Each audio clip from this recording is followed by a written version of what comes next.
Oh, semua saya buat tu bersebab. Dan saya pun tak nak mengulas lanjut sebab masih dalam proses mahkamah.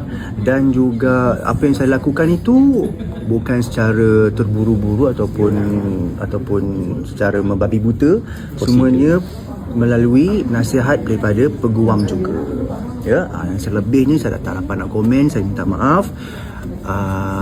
Saya masih menghormati. Saya kena hormat prosedur mahkamah masih berjalan.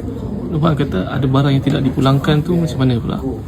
Sekiranya ada, kalau dia buat report polis sekalipun, saya akan sedia membawa bersama. Tidak ada masalah.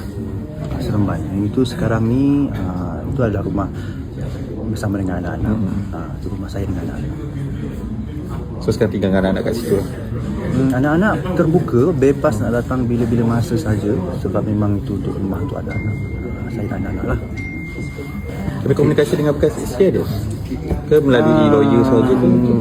Macam biasa saja. Ada beberapa isu kalau perlukan lawyer dan lawyer. Kalau tidak, seperti biasa saja.